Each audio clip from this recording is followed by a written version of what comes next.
биринчи жолу биз окуучулар менен иштедик. Аларга кесипке багыт берүү боюнча өтө көп тренингдерде окуучуларыбыз катышты. Жакшы жыйынтыктарды берди. Мага ушу 2021-22 окуу жылында мугалимдерибиз менен, ата-энелер менен өткөргөн тренингдерибиз өтө жакты. Мен өзүм дагы катыштым. Шундай болдуки, бул тренингде жүрүшүндө базар күндөрүнө кантип өтүп кетти, биз билбей калдык. Мага эң чоң мотивация берди, биз ата-энелерибизге да ушундай тренингдер болду.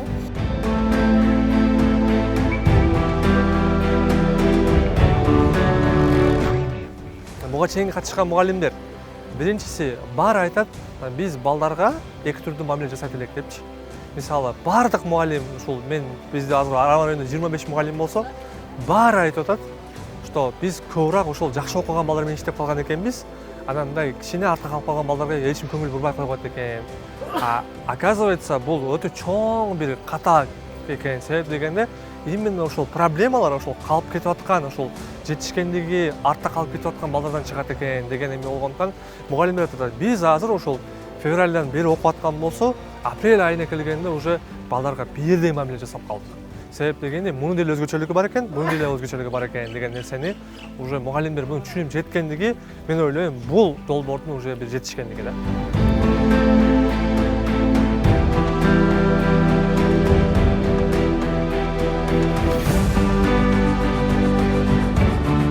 Менин мугалимдерим 25 мугалимим.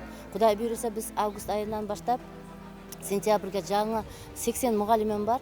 Аларды да өзүбүз тренинг катары өткөрүп, аларды да шу проектти изиден кетебиз деген үмүтүбүз бар.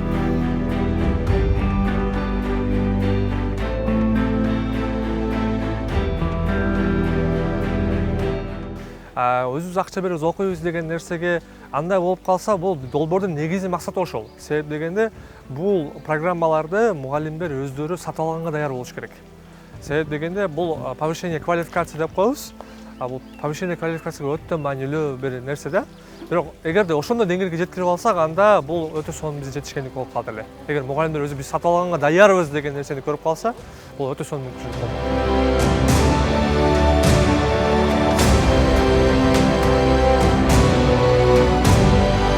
Бүгүнкү жолугушуу бул Арам райондук билим берүү бөлүмү тарабынан уюштурулган. Ошол ар жылдын окуу жылы бүткөндө район боюнча мектептер жана садиктердин жетекчилери жолугуп, ошол жылдын жыйынтыктоосун чыгарышат экен. Ошол жолугушууга райондук билим берүү бөлүмүнүн башчысы Шамил Жусуповичтин өзүнүн жеке инициативасы менен бизди чакырышты. Ошол долбоор боюнча не только бир мектепке, калган мектептерге болсо маалымат берип койгула деген эме менен биз бүгүн команда менен келдик.